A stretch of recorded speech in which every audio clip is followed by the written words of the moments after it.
हम लोग दीक्षा के बारे में बहुत जगह बहुत तरीके से सुने हैं।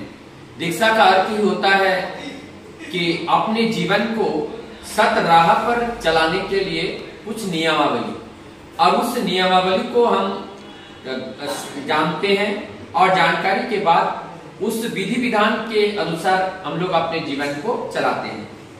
लेकिन हम लोगों ने कभी ऐसा नहीं सुना कि लोग दीक्षा लेने के बाद वो अपनी ज्ञान शून्य हो जाते हैं, अर्थात बेहोश हो जाते हैं, या वो एकदम खो जाते हैं, बेचैन हो जाते हैं, परेशान हो जाते हैं, और एक अलौकिक परिवर्तन उनके जीवन में तुरंत आता है।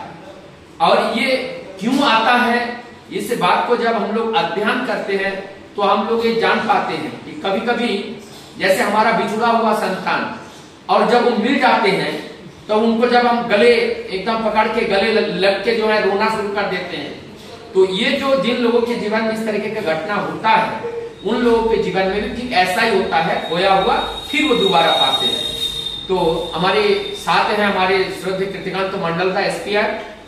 आप न्यूरिया कॉलोनी के जो मंदिर है उस मंदिर के पूजा पाठ का देखरेख भी दादा करते हैं, और हमारे सामने बैठे हैं जाजक कर्मी हमारे शानंद हजरा, और साथ में बैठे हैं हमारे रविंद्रनाथ काकू। आप भी यहाँ पर बैठे हुए हैं, शारीरिक अवस्था थोड़ा सा अभी ठीक नहीं है।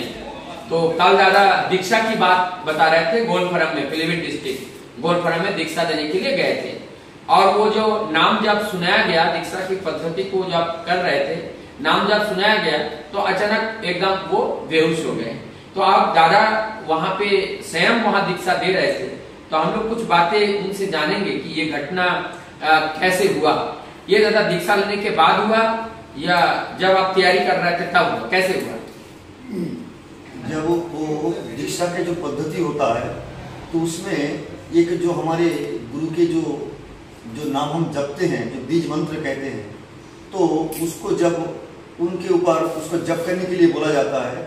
और ठाकुर जी की जो विधि विधान है, जो एक चक्र फोटो होता है, जो ठाकुर जी की मूर्ति उसमें है, तो चक्र फोटो के माध्यम से उसको ध्यान की विधि को सिखाया जाता है कि कैसे करके ध्यान करना है, अपने गुरु का कैसे करके ध्यान करना है। जब वो ध्यान विधि को उनको ऊपर जब वो बीज मंत्र जब जप करने के लिए बताया, तो अचानक जो है वो उसको बेहोश हो गया, और बेहोश होकर जब गिर रहा था तो पीछे कोई और बैठे हुए थे, तो उनको मैंने बताया कि पकड़ लो उन्हें। तो जब पकड़ लिया तो इस अवस्था में उन्होंने कम से कम 10 से 15 मिनट इस अवस्था में था।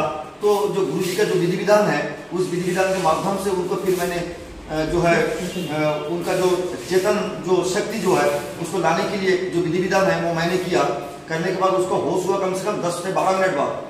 तो उन्होंने जब मैंने पूछा कि तुम क्या देख रहे हो, तुम क्या उसमें क्या अनुभव किया, मतलब बेहोश क्यों हो गया, क्यों बेहोश हो गया तुम?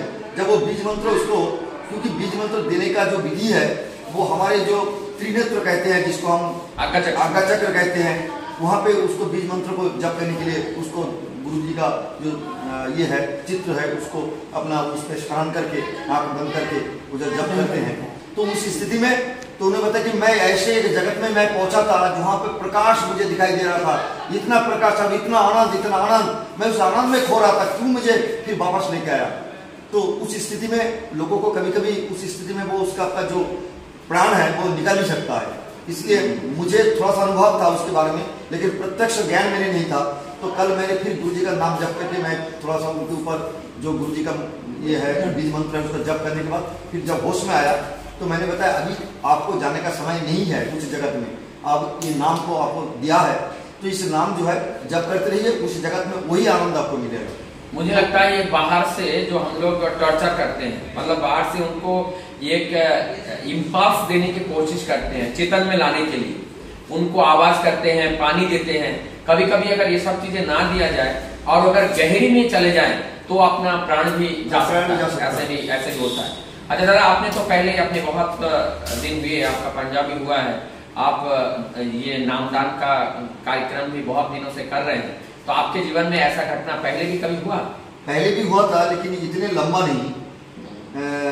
कई बार ऐसे हुआ कभी कभी, क्योंकि ऐसे ये नाम जो है वो बीज मंत्र जो है वो जपने के बाद कभी कभी जो उसका, क्योंकि इंसान देखने में तो एक जैसा है, लेकिन सोल जो होता है, आत्मा जो होता है, वो कभी कभी ऐसे स्तर के होते हैं ना, तो उसमें जब तुरंत कनेक्ट होता है तो कनेक्ट होने के बाद वो प्रभु के साथ लीन हो जाता है। तो कभी कभी बेहोश हो जाता है, कभी कभी नामदान के बाद बेहोश होने लगता है, तो उस स्थिति में फिर उसको बुला के फिर वो जो अपना ये पार्थिव जगत की जो चेतन शक्ति है उसको फिर लाया जाता है। लेकिन इतना लंबा समय तक मेरे जीवन में पहले हुआ है कि इतना लंबा समय तक जो बेहोश रहता है वो बताया कि मैं ऐसे आनंद में था कि मैं ऐसे एक प्रकाश के अंदर मैं जाकर अपने ऐसे आनंद लग रहा था। तो फिर बहुत समय बाद भी फिर मैंने उस जो दीक्षा के जो अंतिम और भी जो बातें हैं, जो मंत्र है, उसको जब मैंने किया तो सब नॉर्मल हो गया फिर बाद में। लेकिन वो जो है ऐसे अनुभव मेरे लंबा अनुभव में पहले बार हुआ। मुझे जय बहुत अच्छा लगा। और ये एक ही बात मुझे समझ में आया कि जो सूरत साधना है, और ये सूरत साधना का अर्थ होता है कि वो ऊर्जा पुंज, वो शक्ति, वो आह्लादनी शक्ति जो हमारे शरीर के हर कण कण के अंदर है और जिसके वजह से हम जीवित हैं। इसीलिए कहते हैं कि प्रभु हर कण कण में है, हर कण कण में प्रभु विराजमान है। तो ये जो एक अनुभूति था आपका, एवं जो जिन्होंने नामदान लिया, मुझे लगता है आपने इस चीज को देखा, इस अनुभूति को आपने लाभ किया। और जिस व्यक्ति ने इस तरह से अनुभूति को लाभ किया, ये कम बड़ी प्राप्ति नहीं है, एक बहुत बड़ी उपलब्धि है। और ऐसा घटना इतिहासों में या बहुत सारे जगह पे सुनने को मिलता है, लेकिन वास्तविक रूप से आपने अपने जीवन में इसको देखे हैं। और हम लोग का भी सौभाग्य है कि हम लोग आपने जो देखे हैं, आपके मुंह से हम लोग का सुनने का अवसर मिला है। तो मैं आशा करूंगा कि ठाकुर जी का ये सतनाम है, आप सभी लोग सतनाम का ग्रहण करें, क्योंकि ये सत्य के बिना ये जीवन चल ही नहीं सकता है, सत्य जीवन का आधार है। आप लोगों का बहुत बहुत धन्यवाद और आप सबका मंगल प्रार्थना प्रभु के चरण में करता हुआ आज यहीं पे वीडियो को समाप्त करता हूँ। जय गुरु।